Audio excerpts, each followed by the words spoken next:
The Prophet said, sallallahu ta'ala alayhi wa sallam, that the last people to come out of Dajjal, or the Antichrist, will be women. The last people to come out of Dajjal or the Antichrist will be women. And a man would have to return to his home and tie down his wife and sister and daughter to protect and preserve them from Dajjal, the Antichrist. Indicating that when Dajjal's mission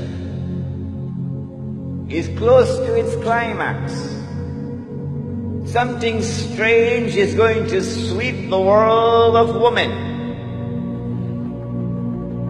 That they are going to be deceived, utterly deceived. That what would appear to them to be the road to progress, which they will eagerly grasp and embrace, what would appear to them to be a revolution in the world of women, the likes of which mankind never witnessed before, would in fact be Dajjal's deception.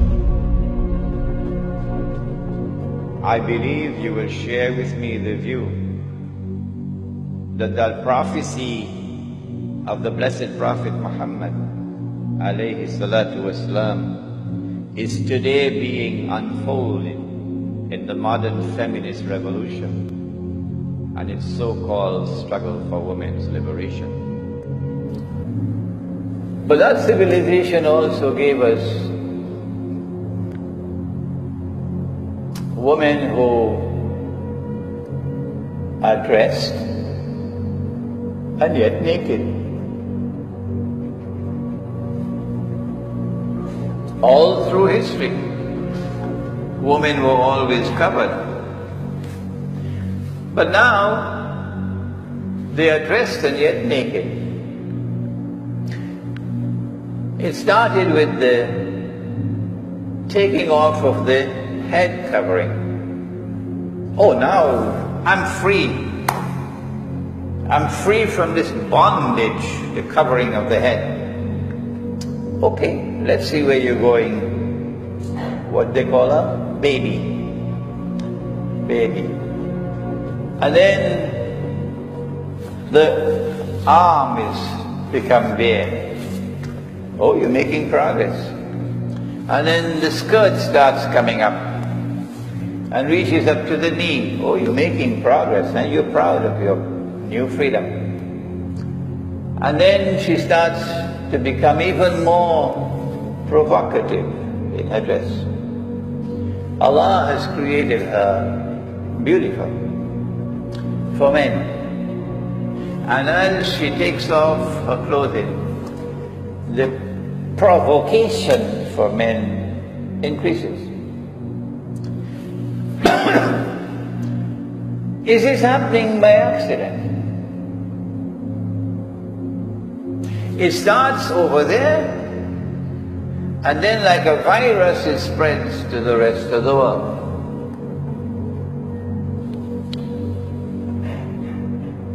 The revolution in dress, because she is dressed and yet naked, obviously has a sexual repercussion. And it leads to a sexual revolution,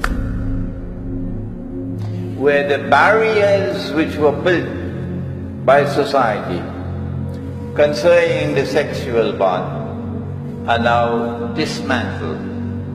And eventually, sex is as free as the sunshine. You come a long way, baby. Huh? Sex is now as free as the sunshine.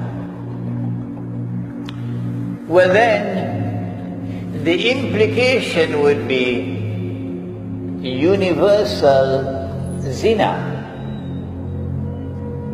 people eventually won't bother about getting married. Marriage is for the birds. Yeah, we the young ones, we live a different way. We shack up. A boy and a girl decide we want to live together, we shack up. And we say to society, this is the new lifestyle. We shack up. And when we have a falling out, we just shack out. And this zina becomes now commonplace and acceptable. So in a similar way, what used to be considered to be detestable, zina, now becomes commonplace and acceptable. Is this happening by accident? If it is not, then we ask, what is the explanation for it? We have an explanation in Islamic eschatology, and this is ours.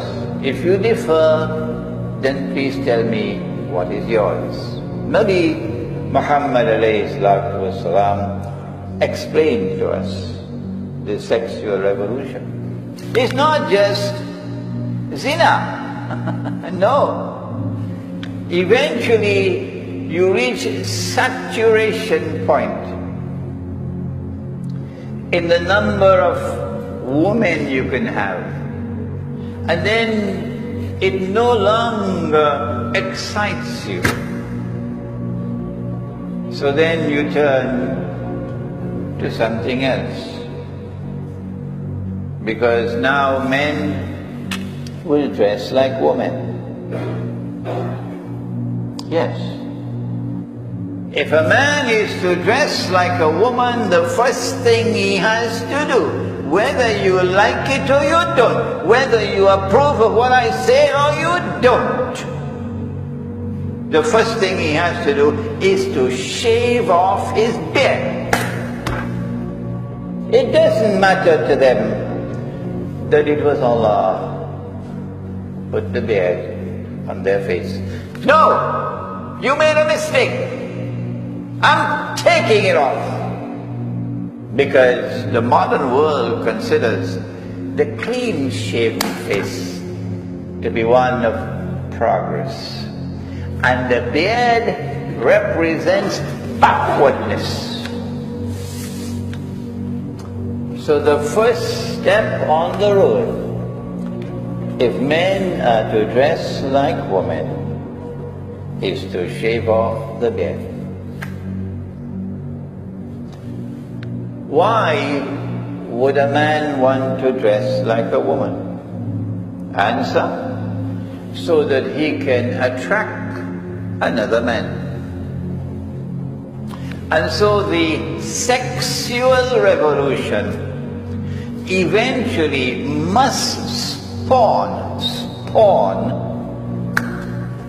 homosexuality and lesbianism. Inevitable. And that is already occurring in the world today. But that's not all.